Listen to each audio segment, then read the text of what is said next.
What a roller coaster of a weekend we've had for match day one of MLS 2025. We had the divisional battle set up on Sorare, we had in-season competitions, we had hot streaks, we had so much on the table. I know a lot of you guys are tuning into the content here. We're going after your first season on MLS. We're playing Sorare, and there was a bunch of you that have been around the block once or twice. And I've got to say, it did not disappoint. It was tons of goals, tons of action, and lots of great results, and maybe a couple of rewards as well. In the video today, I'm going to break down my MLS match day one results, and did we get promoted into Division 1? Have I went out and reinforced the gallery with another couple of cards?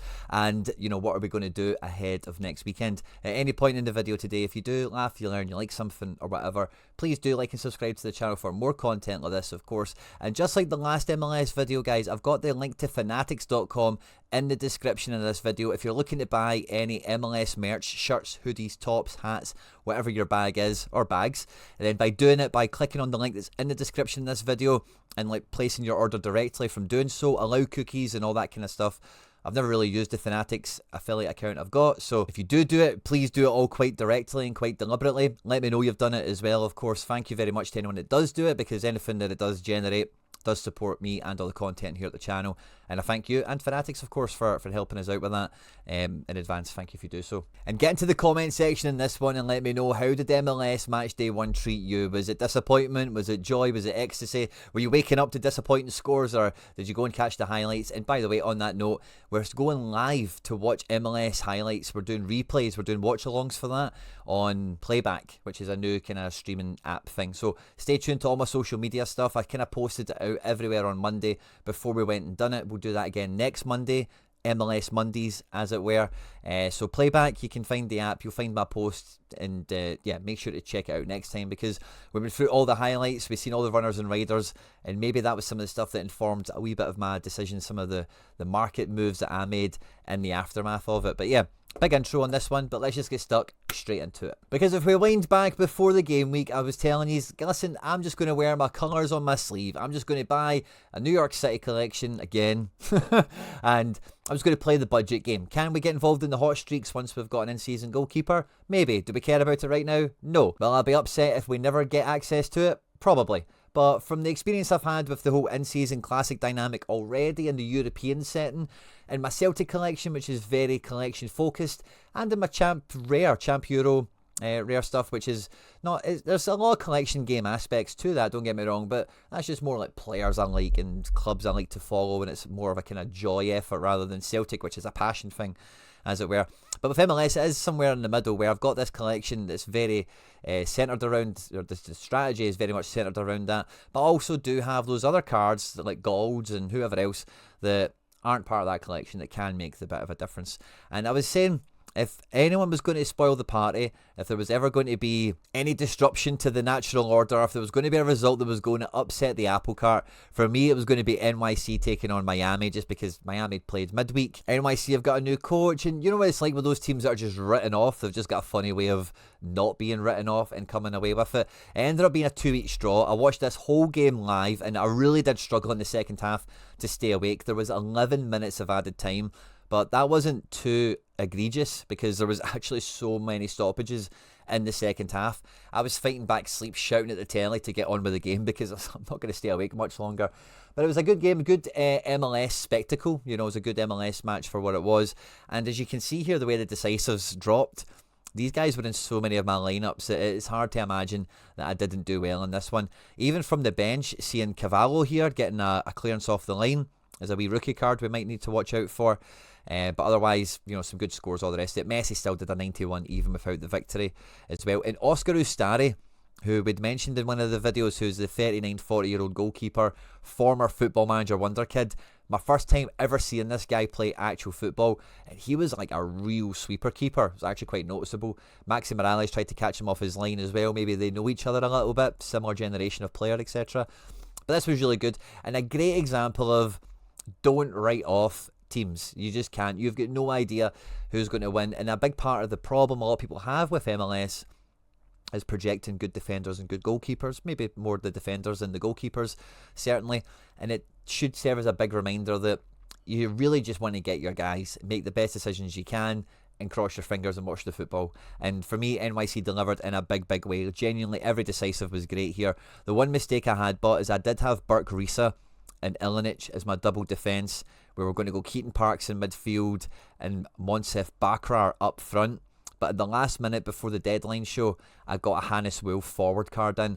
And all I should have done was drop Bakrar for Wolf, and we would have done so much better. But we got greedy, and I went double forward because I thought, hey, if NYC only get one decisive, these two guys might link up for it. I think Bakrar was more than kind of figured to start this one from his exploits in pre-season, and it was a bit of a surprise that he didn't.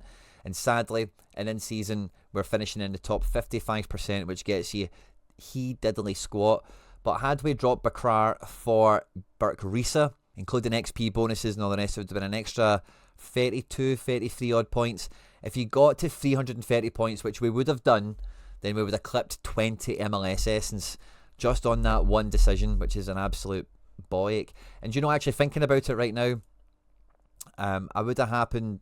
Who would I have? I would have probably captained Parks, actually, to be honest with you. And if I did do that, he would have been a better captain than Wolf.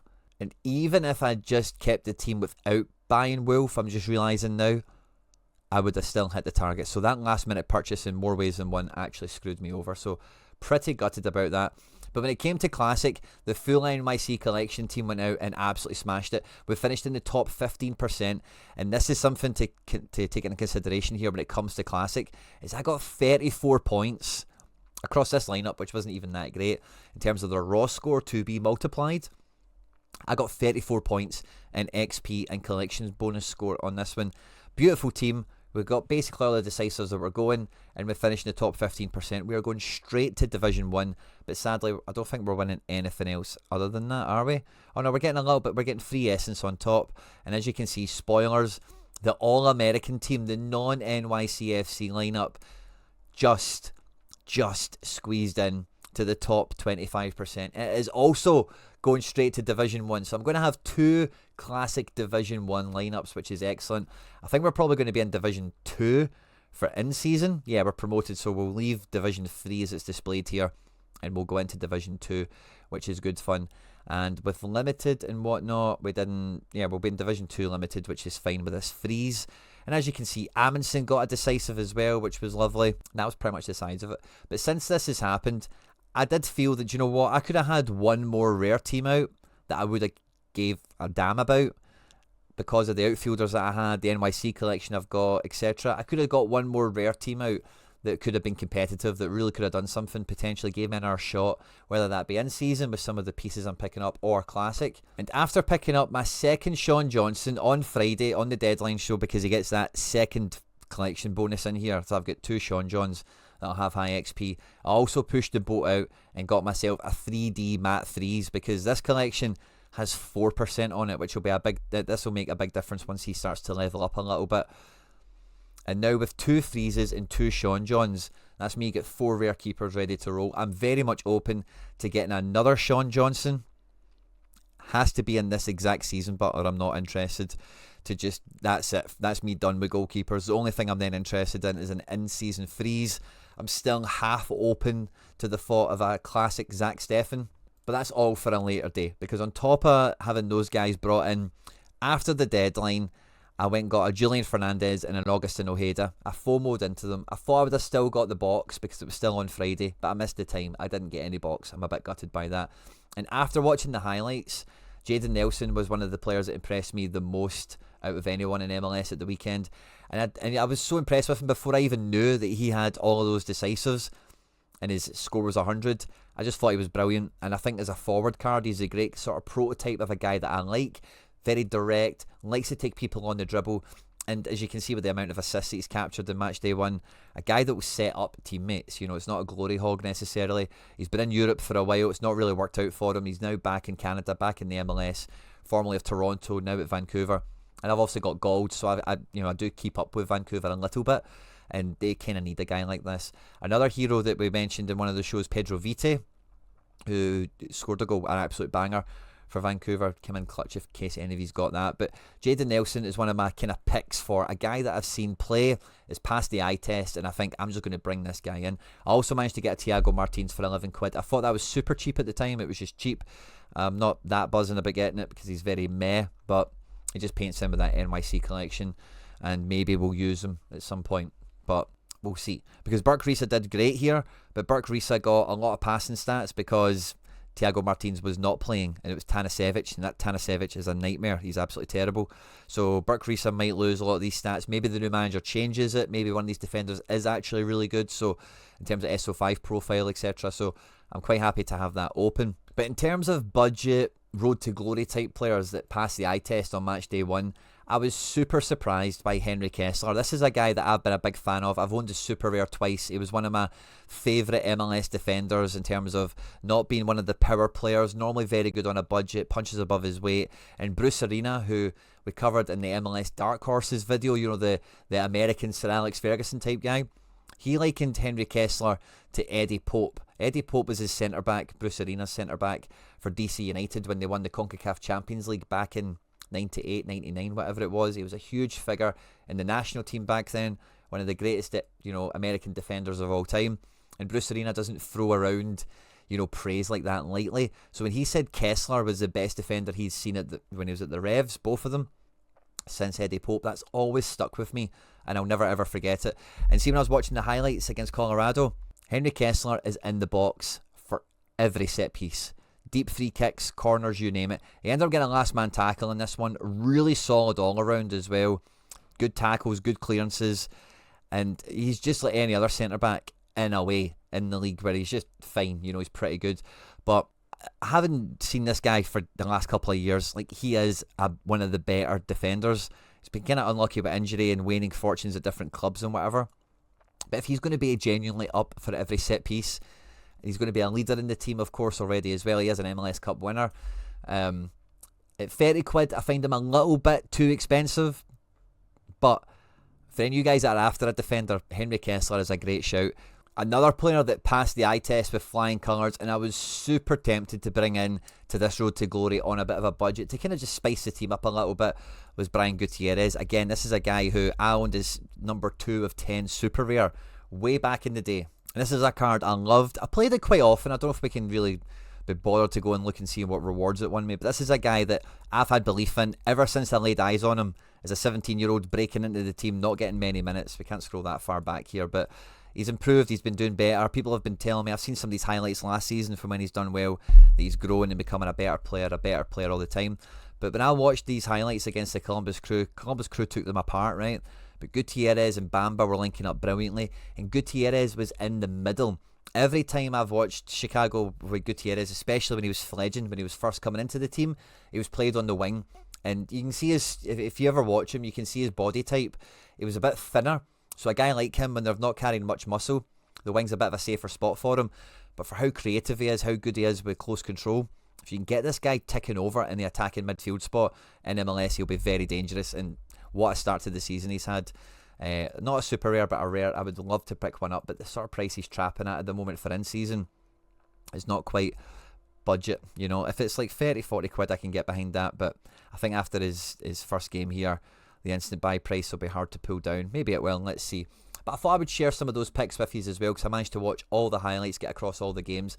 And I know with MLS that can be very difficult. If you want to do it with me next week, of course, just turn on notifications for tweets and posts and whatever, and we can do it together next week. I've had some great shouts on the channel already, from the Dark Horses video to some of the other scouting opportunities that we've presented. And when I'm looking at my MLS, like 2 D1 classics to start the season with, and a D2 in-season, that now maybe with Jayden Nelson and 1 or 2 other pieces here, I've actually maybe got some options now where I can actually pick my battles a little bit better. I'm actually pretty optimistic that this MLS budget classic squad is not really a budget classic squad that cost me a fortune, but if you were to have it as a classic team or pick up any of these in-seasons, you're not really talking about buying top of the food chain guys. Like we did on that breakdown video, I've spent very little on a lot of this, and I've not really added to it by much, because MLS is so open. If you can stay disciplined, if you can stick to a strategy, and if you can pick out a good player, you know, I know I've picked out Nelson here kind of after the fact, right? But still all the same, when you see people passing the eye test, and if you find their price affordable enough, action them, bring them into the squad.